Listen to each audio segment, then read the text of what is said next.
문 대통령이 베를린에서 바쁩니다.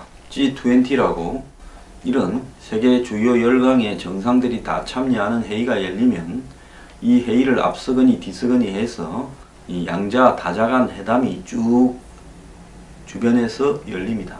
문재인 대통령 시진핑도 만나고 그 다음에 트럼프 아베하고 3자 회담도 하고 퀘르버 재단에서 신베를린 구상도 발표했습니다. 시진핑은 문재인 대통령을 향해서 사드 배치를 철회하라고 요구를 했습니다. 그러면서 우리는 혈맹이다라고도 이야기를 했습니다. 그러면서 사드 경제보복을 철회해달라는 문재인 대통령의 요청에 답변을 내놓지 않았습니다. 그러면서 문재인 대통령은 사드는 전임 정부에서 결정된 일로 절차적 정당성을 확보하기 위한 과정에 있다 라고 이야기했는데, 내가 한 1년쯤 사드가 배치되지 않도록 환경영향평가를 가지고 붙들어 매고 있으니 당신은 걱정을 붙들어 매고 나 체면 좀 세워주라, 이런 걸로 저는 들립니다. 그러면서 중국은 시진핑 이자는 뻔뻔하기 짝이 없습니다. 언제 한국에 오기로 했다는데요. 시진핑이 한국 올 때 저 데모하러 나갔겠습니다. 제 방송에 시청자 여러분들도 같이 길거리에 시진핑 오는 길목에 가서 데모 좀 합시다. 자, 시진핑이 이렇게 이야기를 합니다. 북한과 혈맹의 관계를 맺어왔고 그 관계가 근본적으로 변하는 것은 아니다. 그러면서 중국은 북한 문제에 노력하고 있는데 중국의 노력이 부족하다고 비난하는 것에 대해서 인정할 수 없다라고 말을 했습니다. 이 때놈들요, 투감은 비핵화에 공감을 한다 어쩐다 하지만은 궁극적으로 이 때놈들이 북한의 김정은의 도발을 하도록 사실상 뒤를 봐주고 있습니다. 자, 북한이 미국을 상대로 중국도 하지 못하는 공갈 협박을 ICBM과 핵으로 하고 있는 부분에 있어서요, 중국요 머리 아파하거나 귀찮아하지 않을 겁니다. 정말로 중국이 마음을 먹었다면 김정은은 오늘 저녁에라도 관뚜껑 내릴 수 있습니다. 그럼에도 불구하고 김정은 체제가 유지되는 부분은 중국은 적절하게 김정은 같은 인물이 필요하고 그걸 이용해서 베리인으로 미국을 협박하면서 자신들의 미국과의 협상력이 커지기를 바라는 겁니다.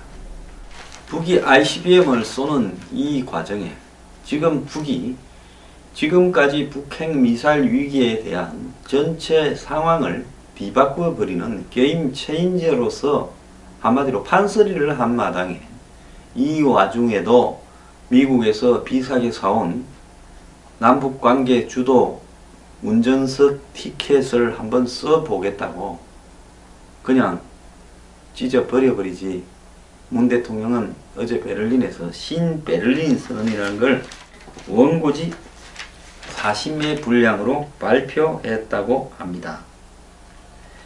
북이 핵을 포기하고 그 대신 국제사회가 북한 체제 안정을 보장해주는 방식으로 한반도 평화체제를 구축하자는 내용인데요. 자, 김대중 때부터 똑같은 이야기를 지금 17년째 듣고 있습니다. 6.15 때부터요. 그 준비 단계까지 포함하면 20년을 같은 소리를 듣고 있습니다. 이거 문정인이 뒤에서 작업을 할 건데요, 레파토리라도 좀 바꿨으면 좋겠어요. 20년째 똑같은 메뉴를 가지고 장사를 해먹으려고 하는데, 처음 장사는 김대중 대통령이 북한이 핵 미사일 개발하기 전에 잘 해먹고 갔지만은 이제 이 문재인 정권이 이 문제를 들고 계속 끌고 가는 한 앞으로 문재인 정권의 앞날도 정말 걱정됩니다. 자, 문재인 대통령의 연설 뒤에 제가 방금 말한 이야기를 본인 입으로 했어요. 특별할 것 없다. 과거부터 해왔던 대화들이고 평소에 늘 하던 주장이라고 말을 했습니다. 새 내용이 없었다고 합니다. 그런데 왜 이 이야기를 굳이 합니까? 새 이야기를 모아가? 아니, 독일까지 가서 할 일이 없어서 곰탕을 재탕, 삼탕 끓이는 이야기를 하고 앉았습니까? 원래 뭐가 좀 있었는데요. ICBM 발사가 돼버리니까 그 이야기를 그걸 좀 첨가를 하려니까, 양념을 좀 탈라니까, 한겨울에 빙수 파는 것 같아가지고 좀 멋지게 해서 뺐습니까? 이 내용을 들은 독일 현지 전문가들도 북핵 도발이 이어지는 상황에서 북한과 대화를 하기 힘든 것 아니냐라는 질문이 나왔습니다. 애초에 새 메뉴가 있었다 이야기도 있어요. 당초 북핵 동결과 그에 따른 단계적 보상 등 파격적 내용을 담은 대북 구상도 고려했던 걸로 알려졌지만은 북한의 계속된 도발 때문에 내용을 수정해 기본 5가지 원칙만 밝혔다고 합니다. 뭐가 5가지냐? 평화, 흡수 통일 등 인위적 통일 시도 배제. 북한의 김정은 체제가 무너지고 지도부가 붕괴된 상황일 때 한국은 북한을 지켜보겠단 말입니까? 우리가 무슨 적극적으로 북한을 흡수 통일할 능력은 없습니다만 어느 시점에 가서 북한 체제가 스스로 내리앉을 시점이 올 거라고 저는 보는데, 그때도 흡수 통일을 배제한다고 합니까? 이게 대한민국 대통령이 해야 될 이야기예요. 그러면 헌법에 왜 대한민국의 영토를 한반도와 그 부속 도서로 한다고 합니까? 헌법 개정을 해요. 대한민국은 휴전선 이남만을 대상으로 한다고. 두 번째, 북체제 안정 보장하는 한반도 비핵화 추구. 김정은을 안정시켜 주겠다.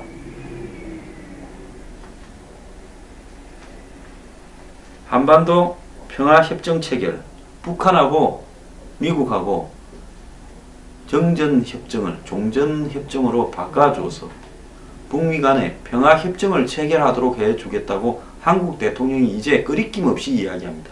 옛날에 이 말 할 때는요, 좀 조심이라도 했습니다.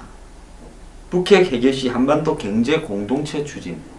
북한 놈들하고 경제적으로 장사가 될 거라고 보십니까? 여기 북한 놈이라고 하면 김정은 체제를 이야기하는 거니까 달리 또 오해하지 말기 바랍니다.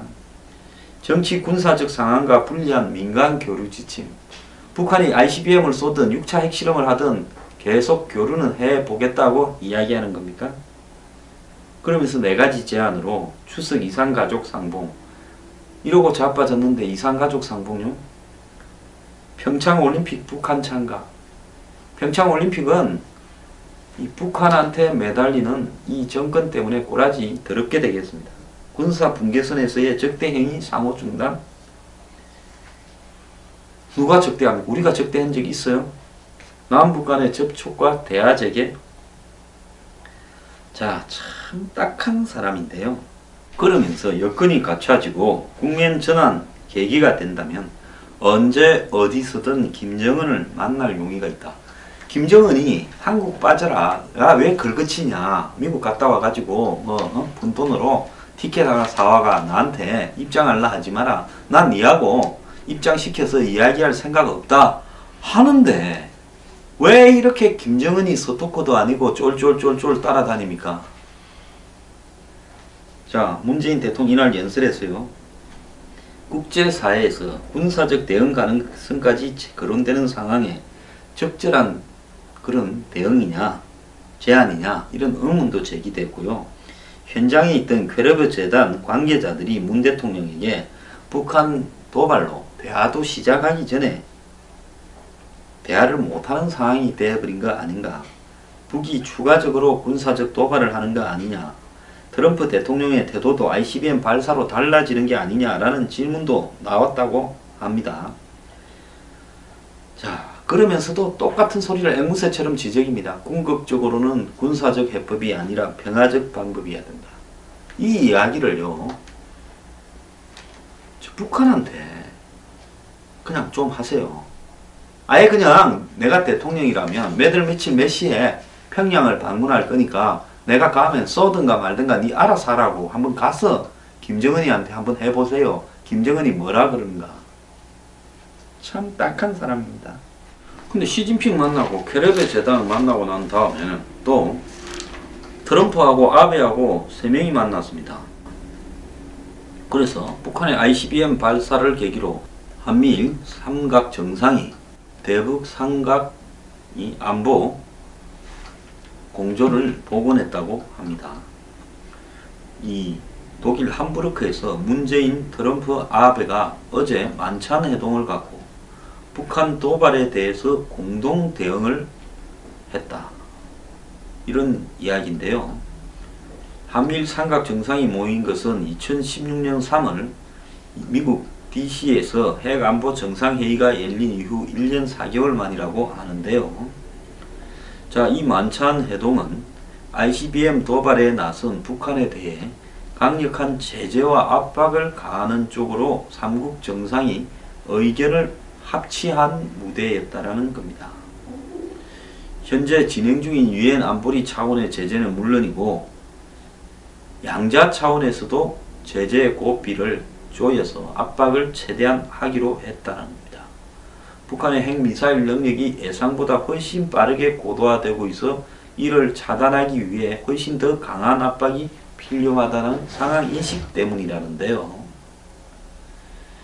자, 이런 맥락에서 삼국 정상은 안보리가 신속한 제재를 하도록 공동으로 노력하고 G20 차원에서도 이 문제를 우리 세 나라가 공동으로 대응하자고 했고요.